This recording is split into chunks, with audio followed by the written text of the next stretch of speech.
Hello, I'm Dr. Chris Parker, and in this session I'm going to talk about essential statistics techniques for designers. Now, before we get into that, there's a few things that you need to consider. To calculate statistics properly, you need statistical analysis software, such as SPSS, SAS, or R. We're not going to touch that today. We're going to keep things nice and simple with online calculators. Stat software is complex. It can tell you everything that a Nobel Prize winning scientist needs to know. But we're working on simple tests. We only need to have simple software. So that's why the online calculators are so effective. So there are two main kinds of tests that you need to think about. These are called parametric and non-parametric. You're going to hear these terms talked about quite a lot, so it's important to understand what they are. A parametric statistic is a test that analyzes data that falls on a normal curve. We see here that is coronavirus cases, or we have height of people in a class. So that's what parametric is. Parametric is working with normal curves. Now, non-parametric statistics are data that falls outside of the normal curve. It could be that the data just does not form a normal curve, or it could be that you haven't got enough data to form the normal curve. But either way, non-parametric is non-normal curve. So that brings a question of how do we know if our data is normal? There's a simple test for that, which is called the Kolmogorov-Smirnoff test of normality. Anyone watching this who speaks Russian will know I just butchered that name. We're going to get a lot of that in this series because lots of mathematicians happen to be Russian.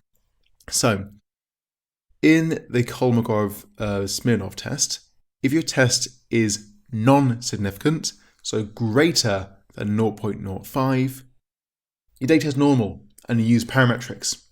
If your test is below 0.05, your result is non-normal, so you use non-parametric statistics. So this leaves the question of what test do I use? Well, we've got two things to think about. There it says, is your data normal through a Kolmogorov-Smirnoff test, or do you have the same people in both groups? So I've created a handy little guide here. So just a flowchart, so we start in the middle. So you go, is your test significant? Yes or no? Well, we've got a significant Kolmogorov-Smirnoff test. So I need non-parametrics. So how many people in my group? So are the people in my group the same people, or do I have two different people in two different tests? Well, if I've got if I've got the same people in both tests, I'm going to be using my Wilcoxon signed rank. Never going to be using different people in each group. It's Mann-Whitney. I skipped over a bit just then, which is how many people in a group. The Wilcoxon signed ranks and the Mann-Whitney, that's for if you have only two groups. If you have more than two groups, so three or more, you'd use Kruskal-Wallis. Go the other side, it's a similar story. So how many groups do you have? If it's three or more, it's ANOVA. If it's only two groups, we think about, are these two groups the same people? If it is the same people, you have a dependent t-test. And if it's two different groups, you have an independent t-test. It's independent because the two groups are independent from each other. They're different.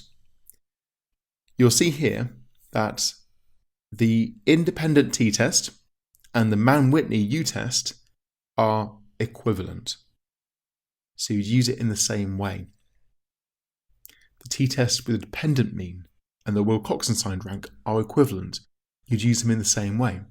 The only difference is that if you have data which falls on a normal curve, use a t-test. If you have data which does not form on a normal curve, Wilcoxon. So we're going to see lots of examples of these coming up very soon. You've got to think about pairing your data because you're going to go out there, collect data from different sources, you've got to do a bit of work. So you got to use Microsoft Excel. Is maybe not have to use it. It's a great place to use it. I always do.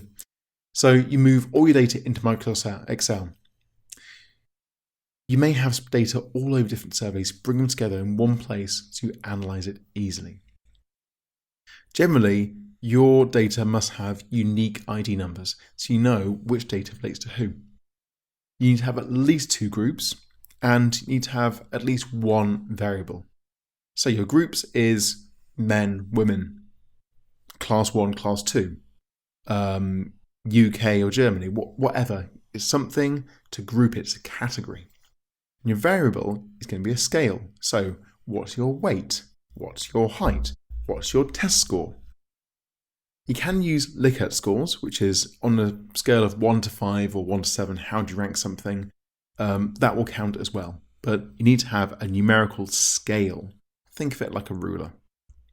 You've then got to clean your data, which is removing participants who don't answer questions, and then removing participants who answer incorrectly.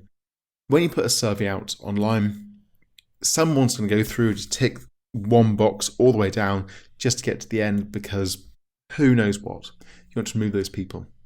And once you've cleaned your data, you're ready to start working on your first tests.